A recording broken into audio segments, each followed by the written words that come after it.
अपनी channel accounts advice.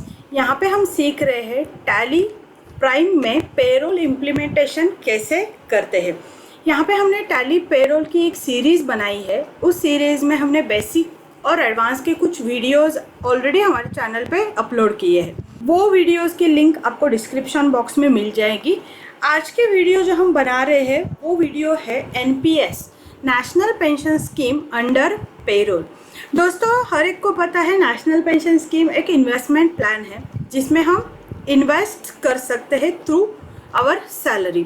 Central government, state government employees को ये मैंडेटरी है, but corporate and private sector के एम्प्लॉयज़ भी इस स्कीम का बेनिफिट ले सकते हैं।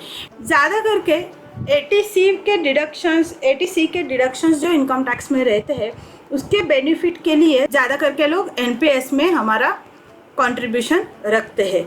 एटीसी का डिडक्शंस जो भी है उसका बेनिफिट एम्प्लॉय को भी होता है, एम्प्लॉयर को भी होता है। एम्प्लॉयर भी ये expenses as a business expenses दिखा के इनकम टैक्स में उसका रिलीफ ले सकता है। तो चलिए दोस्तों, हम देख लेते हैं एनपीएस होता क्या है और उसको कैसे कैलकुलेट किया जाता है। दोस्तों, एनपीएस नेशनल पेंशन स्कीम, ये national pension scheme mandatory government employee को है, प्राइवेट सेक्टर वाले इसको as a income tax benefit के बतौर ले सकते हैं। एम्प्लॉय को इसमें 10% ऑफ बेसिक प्लस डीए और एम्प्लॉयर को भी 10% of basic plus DA share contribute करना होता है। एम्प्लॉय 10% बेसिक प्लस डीए का, एम्प्लॉयर 10% बेसिक प्लस डीए का। ये एम्प्लॉय का डिडक्शन होता है और एम्प्लॉयर का कंट्रीब्यूशन होता है। एम्प्लॉयर ये contribution as a business expenses show करके उसका इनकम टैक्स में बेनिफिट ले सकता है। ये हो गया एनपीएस का बेसिक। अब हम टैली में एनपीएस कैसे इंक्लूड करना है या फिर टैली में पेरोल में एनपीएस के कैसे पे हेड्स क्रिएट करने हैं वो देख लेते हैं। दोस्तों, टैली में एनपीएस करने के लिए पहले हमें क्रिएट में जाके पे हेड क्रिएट करना होता है। पे हेड में जाएंगे हम एनपीएस या फिर आप national pension scheme employee contribution employee @10%। इसको, ये हमारा स्टैट्यूटरी डिडक्शन है, सो हम इसको स्टैट्यूटरी डिडक्शन में लेंगे। यहाँ पे नेशनल पेंशन स्कीम के 2 टायर्स रहते हैं, one is tyre 1 and second tier 2। Tyre 1 mandatory है, टायर 2 वॉलेंटरी है। वॉलेंटरी मतलब इसमें जो भी आप डिडक्शंस करवाओगे टायर 2 में वो इनकम टैक्स बेनिफिट में नहीं काउंट किया जाएगा। ये बस आप सेविंग करने के लिए या फिर एक्स्ट्रा कुछ नेशनल पेंशन स्कीम में देने के लिए वॉलंटरी यहाँ पे आप पैसे रख सकते हो। लेकिन टायर 1 जो है स्कीम वो गवर्नमेंट प्रॉप स्कीम है, सो इसमें आप जो भी इन्वेस्टमेंट करोगे उसको आपको एटीसी के अंडर इनकम टैक्स में रिलीफ मिल जाएगा। सो हम बेसिकली टायर 1 का ही देख लेते हैं। टायर 1 यहाँ पे ये आएगा ड्यूटीज़ एंड टैक्सेस में, क्योंकि ये टैक्स पे करना होता है। एनपीएस एज कंप्यूटेड वैल्यू, जैसे कि मैंने ये बताई, ये बेसिक प्लस डीए पे 10% कैलकुलेट किया जाता है।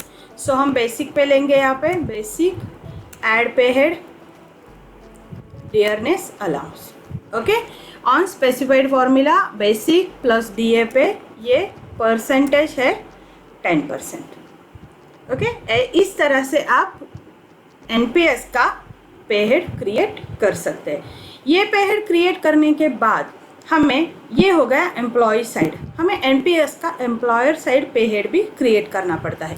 NPS @10% employer, okay. जब भी कोई पे हेड एम्प्लॉयर साइड होता है वो स्टैट्यूटरी कंट्रीब्यूशन होता है, सो हम यहाँ पे इसको स्टैट्यूटरी कंट्रीब्यूशन लेंगे। ये नेशनल पेंशन स्कीम टायर 1 का ही होता है। एम्प्लॉयर को टायर 2 का कंट्रीब्यूशन नहीं मिलता, वो टायर 1 में ही आता है। टायर 1 में जाने के बाद ये इनडायरेक्ट एक्सपेंसेस दिखा सकता है। जैसे कि मैंने आपको बोला, एम्प्लॉयर भी ये एक्सपेंसेस का इनकम टैक्स में बेनिफिट ले सकता है। यहाँ पे एनपीएस @10%, ओके। ये एज कंप्यूटेड वैल्यू, जैसे कि हमने एनपीएस एम्प्लॉय साइड का बनाया है, सेम फॉर्मूला से हमें एनपीएस एम्प्लॉयर साइड का भी बनाना है। बेसिक प्लस डीए, उस पर परसेंटेज कितना होगा 10%। ओके दोस्तों, ये हो गए दोनों पे हेड्स क्रिएशन। अब हम इसको सेव कर लेते हैं। इसको सेव करने के बाद अब जो हमारा नेक्स्ट स्टेप रहता है वो रहता है ऑल्टर में एम्प्लॉय की सैलरी में ये डिफाइन करना। सो हम जाएंगे डिफाइन सैलरी, मूल ब्यूरे, यहाँ पे नीचे जहाँ पे हमारे पेड्स एंड हो जाते हैं वहाँ पे हम लेंगे NPS employee, NPS employer. Okay, इसको हम सेव कर लेते हैं। ऐसे ही हम बाकी एम्प्लॉयज़ को भी पे हेड ऐड कर लेते हैं। ओके,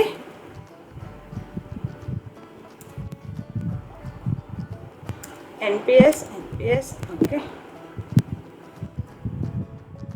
और एक एम्प्लॉय है हमारा संतोष, उसको भी हम एनपीएस ऐड कर लेते हैं।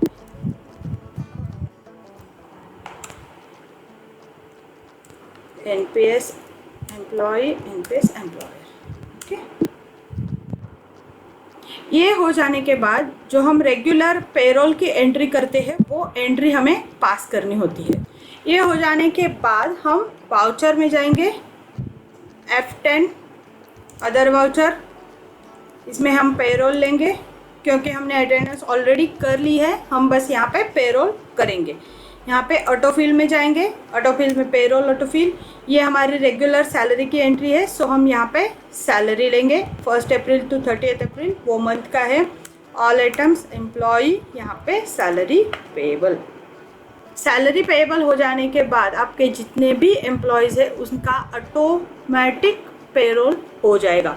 देखिए यहाँ पे जो भी बेसिक प्लस डीए है उस पर 10% आपका एनपीएस के इसलिए कट हो चुका है। हर एक एम्प्लॉय का कैलकुलेशंस यहाँ पे आपको मिल जाएगा। ओके, ये एंट्री हम सेव कर लेते हैं।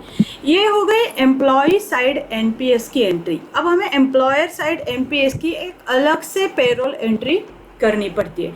इसमें हम जाएंगे ऑटोफिल, पेरोल ऑटोफिल, इसमें देखिए एनपीएस कंट्रीब्यूशन मिलेगा आपको, वो आपको लेना है। ऑल आइटम्स, एम्प्लॉय नेम, यहाँ पे जैसे सैलरी पेएबल, पीएफ पेएबल है वैसे ही एनपीएस पेएबल का एक लेजर हम क्रिएट करेंगे, एनपीएस पेएबल। ओके, इसको नॉट एप्लीकेबल और करंट लायबिलिटीज़ में, आप इसको प्रोविजन में भी रख सकते हो। एनपीएस का लेजर करने के बाद देखिए ये एनपीएस की ऑटोफिल की एंट्री आ गई है। ये एम्प्लॉयर साइड कंट्रीब्यूशन है, कोमल भूरे का 1600 रुपये, पूजा चौहान का 550 रुपीज़ और संतोष बी का 1850 रुपीज़। ये हो गई हमारी एमपीएस की एम्प्लॉयर साइड कंट्रीब्यूशन की एंट्री। ऐसे ही हर महीने आपको एनपीएस का कंट्रीब्यूशन करना होता है। ये डेमो डेटा हमने एनपीएस के लिए क्रिएट किया है। अब हम जाके डिस्प्ले में पहले हम पे स्लिप देख लेते हैं, पेरोल रिपोर्ट्स, पे स्लिप, किसी भी एक एम्प्लॉय का पे स्लिप हम देखेंगे, उसमें जो भी डिडक्शंस है वो सारे डिडक्शंस ये साइड में आपको दिख जाएंगे। एनपीएस का जो भी डिडक्शन है वो डिडक्शन होने के बाद आपको ये 15,257 रुपये आपको सैलरी मिल जाएगी।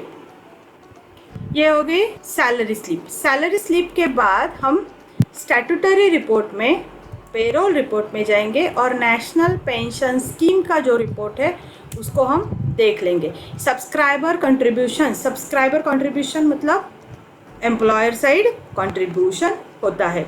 ये हो गया एम्प्लॉयर साइड कंट्रीब्यूशन। देखिए यहाँ पे पीआर अकाउंट नंबर रहता है, नो पीआरएएन अकाउंट नंबर। ये पीआरएएन अकाउंट नंबर क्या होता है, जब भी आप एनपीएस स्कीम लेते हो तो आपको एक अकाउंट नंबर दिया जाता है, that is permanent retirement account number. Permanent retirement account number, ये अकाउंट नंबर के अंडर आपको ये एनपीएस की जो एटीसी के अंडर रिलीफ मिलता है वो मिलता है। यहाँ पे सब्सक्राइबर कंट्रीब्यूशन मतलब जो एम्प्लॉय ने एम्प्लॉय ने कंट्रीब्यूशन किया है वो और एम्प्लॉयर का कंट्रीब्यूशन, दोनों का रिपोर्ट आपको यहाँ पे मिल जाएगा। सब्सक्राइबर कंट्रीब्यूशन देखने के बाद हम एनपीएस समरी भी दे सकते हैं। एनपीएस समरी में एनपीएस कौन से अमाउंट पे 10% कैलकुलेट हुआ है वो हमें यहाँ पे मिल जाएगा। ये 40,000 ऑल एम्प्लॉयज़ की है। जब आप यहाँ पे एंटर करोगे तो वो आपको डिटेल शो करेगा कि ये कौन से एम्प्लॉयज़ की डिडक्शंस है। उसके बाद PRAN नॉट अवेलेबल, मतलब जिन जिन एम्प्लॉयज़ का परमानेंट रिटायरमेंट अकाउंट नंबर आपने नहीं दिया है उन एम्प्लॉयज़ के डिटेल्स यहाँ पे आएंगे। आप यहाँ से भी एक साथ सारे एम्प्लॉयज़ के PRAN नंबर फिल कर सकते हो।